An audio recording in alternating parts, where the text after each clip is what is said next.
Ya, hari ini kita akan belajar tematik. Nah, tematik di pertemuan ini kita akan belajar bahasa Indonesia. Di bahasa Indonesia ini, kalian akan mempelajari bagaimana cara mencari ide pokok dari sebuah paragraf dan kemudian mencari atau membuat kesimpulan dari suatu bacaan. Ya, kita mulai aja ya. Apa sih ide pokok paragraf itu? Ya, ide pokok adalah masalah utama yang dibahas dalam suatu paragraf. Gagasan pokok biasa disebut juga dengan pokok pikiran, pikiran pokok, gagasan utama, gagasan pokok, dan juga pikiran utama. Ide pokok ada pada kalimat utama. Apa sih kalimat utama itu? Kalimat utama adalah sebuah kalimat yang diperjelas oleh kalimat-kalimat lain dalam suatu paragraf. Nah, kalimat utama ini bisa terletak di awal paragraf, di akhir paragraf, atau juga bisa di awal dan di akhir paragraf. Ya, supaya nggak bingung, kita langsung aja ke contoh ya. Nah, perhatikan contoh berikut. Rumah temanku sungguh tampak mewah mengagumkan. Dinding-dinding rumah bagian dalam dihiasi permata. Lantainya terbuat dari marmer, pintu-pintu kamar terbuat dari emas. Meja kursi terbuat dari bahan aluminium dan monel. Nah, coba kalian perhatikan kalimat-kalimat yang ada dalam contoh tersebut. Ketika kita membaca kalimat satu, kita tentu masih bertanya-tanya, seperti apa sih kemewahan rumahnya? Mengapa rumahnya tampak mewah mengagumkan? Nah, ternyata pertanyaan-pertanyaan itu terjawab oleh kalimat 2, 3, 4, dan 5. Karena itu, kalimat 1 disebut dengan kalimat utama. Jadi, ide pokok paragraf tersebut adalah rumah temanku tampak mewah mengagumkan. Ya, berada di kalimat pertama. Betul sekali. Gimana? Cukup mudah ya untuk mencari ide pokok dalam sebuah paragraf?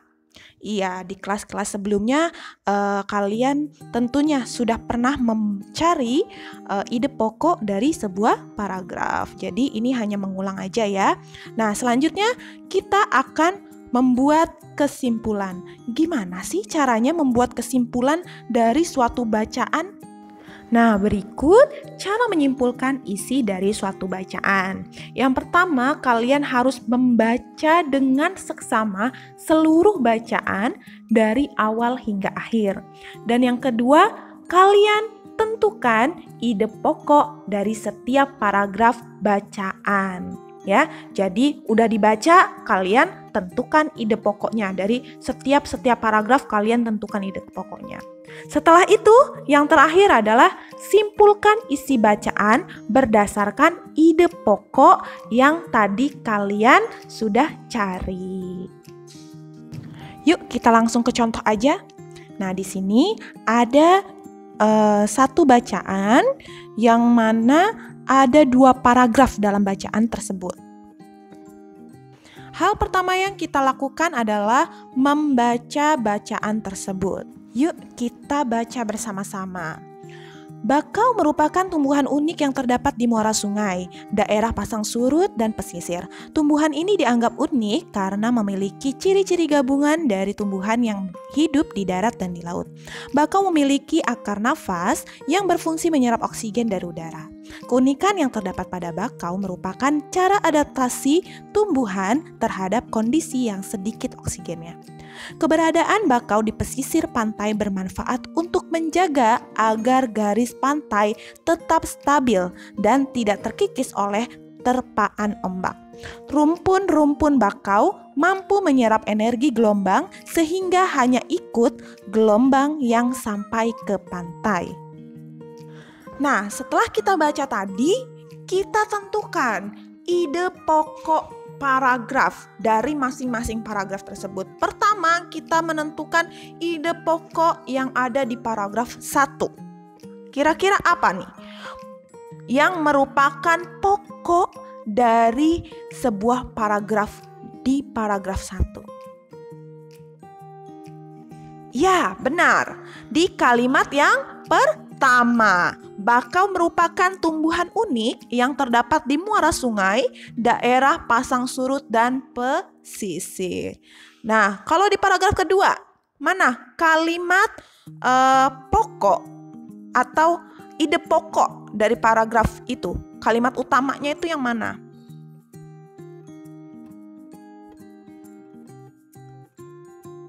Yang mana? Di paragraf pertama juga, yaitu tentang manfaat pohon bakau di pesisir pantai. Kan keberadaan bakau di pesisir pantai bermanfaat untuk menjaga agar garis pantai tetap stabil dan tidak terkikis oleh terpaan ombak. Berarti ini adalah tentang manfaat dari pohon bakau di pesisir pantai. Jadi ide pokoknya itu. Nah, untuk membuat kesimpulannya, maka kita gabungkan ide pokok dari paragraf pertama dengan ide pokok paragraf kedua. Jadi, paragraf pertama dan kedua disatukan ide pokoknya ya. Jadi, kesimpulannya adalah bakau merupakan tumbuhan unik yang terdapat di muara sungai, daerah pasang surut, dan pesisir. Manfaat bakau ialah menjaga garis pantai tetap stabil dan tidak terkikis oleh terpaan ombak. Nah, itu tadi merupakan cara membuat kesimpulan. Oke, cukup sekian untuk pembahasan hari ini. Terima kasih banyak. Semoga pembelajaran yang tadi kita pelajari bisa dipahami dengan baik oleh kalian semua. Oke, sampai jumpa di pertemuan selanjutnya. Terima kasih banyak. Wassalamualaikum warahmatullahi wabarakatuh. Jaga kesehatan selalu.